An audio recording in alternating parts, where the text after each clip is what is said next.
Welcome, I'm Bev Adams. I own an independent paper crafting business showcasing products from Stampin' Up. I used Stampin' Up products to make this card, and I sell the products I used in this card, and also a few other items to make crafting more convenient. I have the free detailed directions for this project on my website, and a card kit available for purchase. You'll see where to find all of that at the end of this video, so don't worry about taking notes. It's time to put stamps, ink, and paper together. On the directions and on my website, I have the products that you will need to order: Timeless Tulips, and the ink is Seaside Spray, Pear Pizzazz, Mango Melody is an optional, and So Saffron. And then you'll order the card kit, or if you decide not to get the kit from me, you can order these individual products from Stampin' Up. I have a piece of Whisper White. This is the thick Whisper White, 5.5 by 8.5, scored at 4 1/4 for the card base. I have a piece of the 2019-2021 In Color Designer Series paper. This is the Seaside Spray. I have a piece of Whisper White. This is already cut out with the Stitch So Sweetly dies. I do have my taggers available for this die set.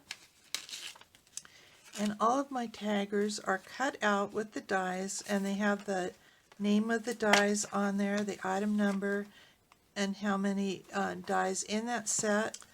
So you could hold these up and see what size you want. If you were using these for a label, you could decide on the label size you want. And then it's also helpful for me to just say, use the number 5 die from Stitch So Sweetly.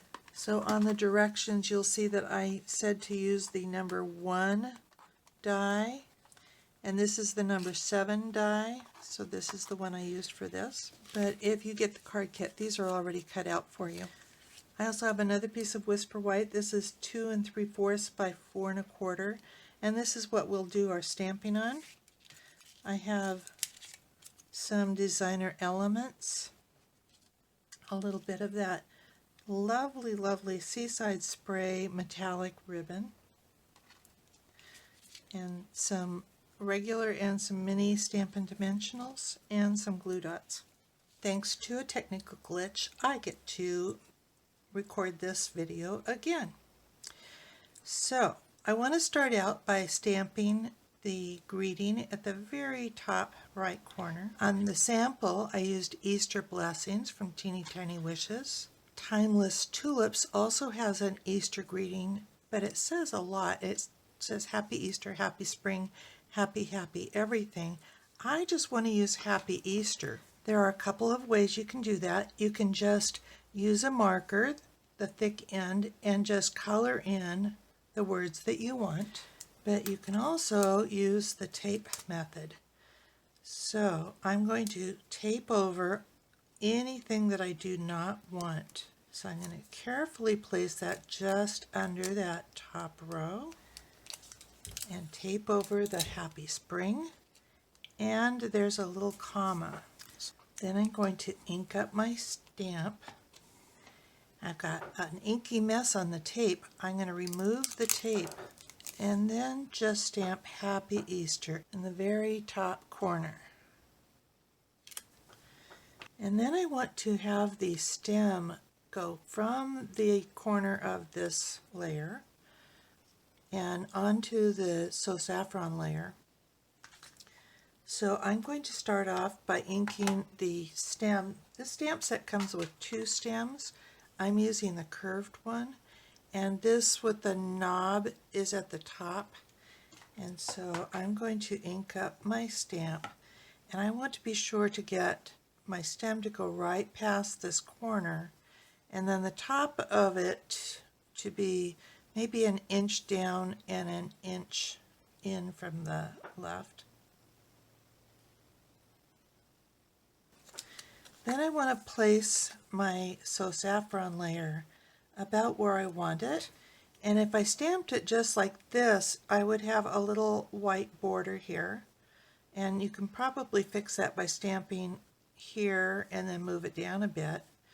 But this is not really critical, so I just want to look where the green is passing. So kind of right in the middle of that flat area. And so I'm going to stamp here. Not really worried about the top because that will actually be covered up by the tulip. And there are several tulips and several leaves.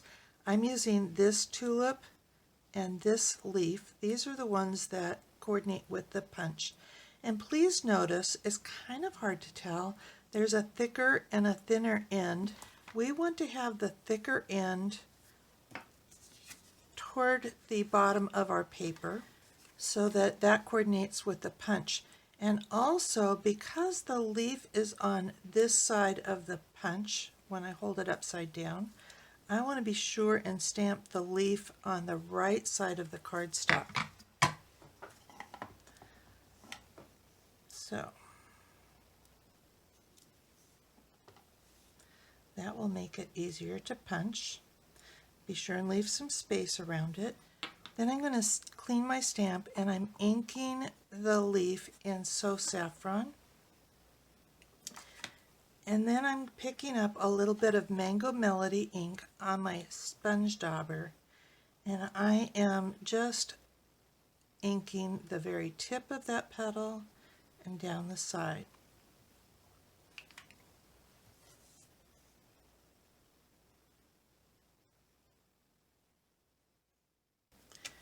And then I'm going to ink my whole flower.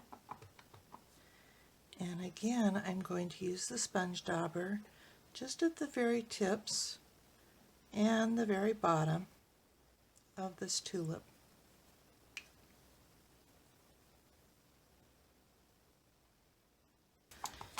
I want to also show you that you can just stamp a second tulip. So when I go to punch this out, I only have that one leaf to worry about. If my leaf was over here, I would have to go and be punching through the things I wanted to keep. So I'm just going to go ahead and punch the second leaf. And that same part of the punch for the petal. And I get lots of confetti. Then I'm going to punch the full flower.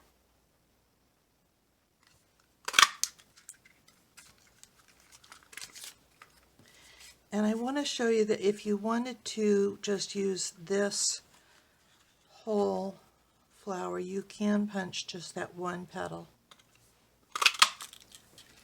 And I think you can see that there is a difference, but they will both work. I think I'm ready to put my card together.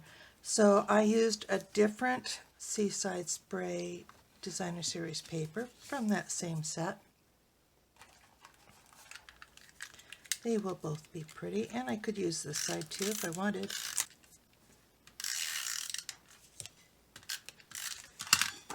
And I'm just going to put that on the front.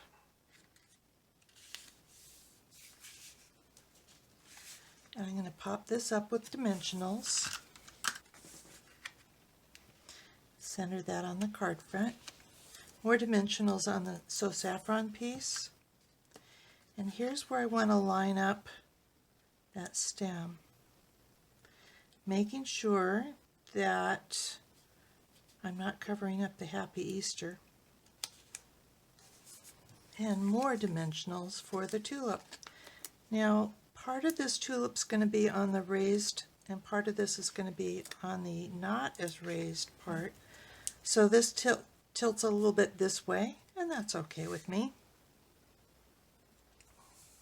As for the leaves, I am going to turn one around just to give it a little variety. They are still swooping the same way.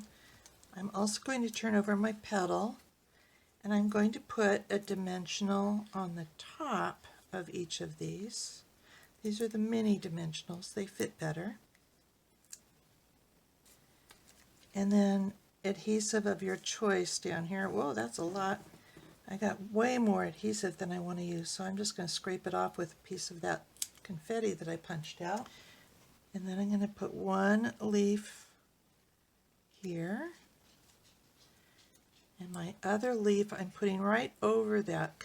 The way tulips grow, the one leaf will kind of wrap around the next leaf up. Then I just want to show you that yes, you can use that same petal and pop this up a little bit, but I get a little bit more definition with a separate petal. I'm going to put some silver designer elements, and I don't know whether I want the third one here or here. I think I'll put it over here. You can make sure they're lined up by just holding a straight edge underneath. And then I also want to stamp my inside greeting. I'm using What a Beautiful Difference One Single Life Makes. And I think this is a perfect statement for Easter. But this also makes a great stamp for a birthday stamp, and this card would be great as a birthday card as well. And then I'm going to make a bow with that blue ribbon. Now you can do it just by hand, but I'm using my friend's bow maker. Cross one over the other. The one that's going over, you need to go under and through, go over all the loops, and just tie a knot. Tie it tight and pull it up, and you get a perfect bow every time. And it's actually easier to trim the ends if you leave it in the bow maker. I didn't do that this time, silly me. And then use a glue dot to put the bow right over there. Just want to compare this with my a simpler card that I made. This card uses the Seaside Spray as a card base, a piece of Whisper White, and a piece of So Saffron, just cut as rectangles. And I did not use the Mango Melody to sponge on. I think they are both beautiful, similar looks, and so you can make it easy or a little bit more stepped up. Here is the web address for this project, where you'll find the free detailed directions and links for the products I used. And you'll find a PayPal button to order the card kit you saw in this video. Under Shop, I have tips for online shopping, frequent shopping rewards, and products I offer to help you stay organized. I offer a cardstock sampler, taggers to help you identify those dies with lots of similar shapes, heavy-duty bags to store 12 by 12 and 6 by 6 paper, a replacement tip for the fine tip glue pen in case yours gets clogged, and a bow maker. Share my Evernote notebook of current products for a nominal contribution. It functions as a fully searchable catalog. Inspiration takes you to all my projects. If you're new to stamping, you might want to look at the basics. You'll find how to cut card bases and layers, what's special about Stampin' Up! Stamps, and some of my favorite tools. Under Organization, you'll find catalog tabs, labels and case inserts, a practically free stamp pad storage solution, a basic toolkit, as well as a compact desktop toolbox, and lots of color charts. You can take a tour of my craft wall. More organization means more time for crafting. Come stamp with me here in Ventura County, California, or get the best deal of all and join my team of crafters. The team is called SIP Together, and it stands for Stamps, Ink, and Paper Together. The team is made of crafters who want to save money on the products they buy, share with a few friends, or grow a business like mine. Be sure to subscribe to my website and on YouTube. I'd love to hear your comments. Thank you for joining me. Talk to you soon. Bye.